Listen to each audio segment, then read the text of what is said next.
I'm going to have to briefly interrupt this preview just to deliver some breaking news from David Ornstein, mate. As of 10 minutes ago, Burnley have reached a verbal agreement with Aston Villa for Aaron Ramsey, working to finalise the deal, 40 million plus add-ons plus buyback. Personal terms in place, medical is being scheduled. Villa are also open to Cameron Archer's sale amid strong interest. Now, this episode's just taken a turn, mate. This is taken a turn because we can't not talk about this. This is wow. I'm surprised, but I'm also not surprised, right? Because I think if you look at, I think 14 million for Ramsey is fair given there is going to be a buyback inserted.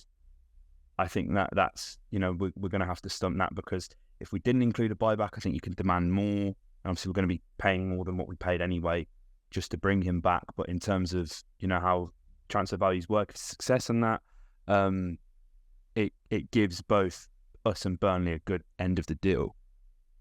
Cam, this is like the first time really anybody has sort of reported that we would be willing to sell Cam, and it's not been a hunch, or it's not been a sort of in the no bullshit journo on Twitter. This is David Ornstein. It shouldn't come as a surprise because, we sold Carney obviously last season for 20 mil. If we sold Carney for 20 mil, I think you can get at least 25 mil for Cam Archer. And I would agree.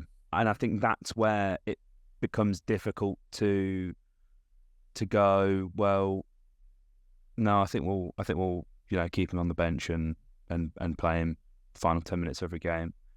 It's quite I absolutely adore Cam Archer, and I really want him to stick around and stay, but that's £25 million pure profit that we've got to look at. And combine that with Aaron, we're talking about what, £40 million from selling academy prospects. That's unheard of for Aston Villa. I know we've done it the past two seasons with Chukwuemeka and Grealish, but unfortunately this is the model that the club wants to pursue when we went for this restructure with the academy, mate. So it makes it difficult, I guess, for us to sort of swallow as fans, as a fan base that prides itself on every 4 or 5 years a local lad making it into the side.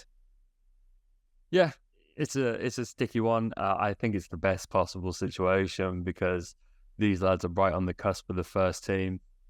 Realistically, you can't just keep loaning out. It gives them an opportunity to have a permanent home, but also we have the opportunity to bring them back and have them benefit Villa when it comes to the right moment later down the line. You have to imagine that I dare say that Aaron Ramsey will play for Aston Villa again.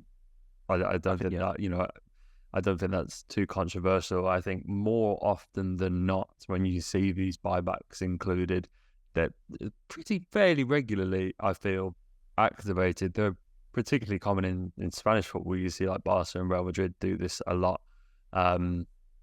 You've seen Real Madrid do it this year with Fran Garcia at left back. So it's something that the top sides do, and I have to say it's a shame, particularly on Cameron Archer. Obviously, it's hard to feel too strongly about Aaron Ramsey because he's someone that we've not seen too much of. But Cam is someone that we've been really excited about, and I felt that the options were going to be Watkins and Archer up front. And so imagine if Cam goes, we have to bring in another striker. So I suppose it opens the door for an exciting signing there. But yeah, I think if the club can't guarantee them genuine playing time, it's probably the best move. Yeah, it's a difficult one, isn't it, mate? Because it's almost like it doesn't happen very often whereby we're able to sell an asset for what would be pure profit and be 100% green when it comes to financial fair play. So it's I think if it was anyone else, I think even if it's Philogene, I think people would take that, and I think that's a shame, but that's just how it works, isn't it, mate? That's just how it is.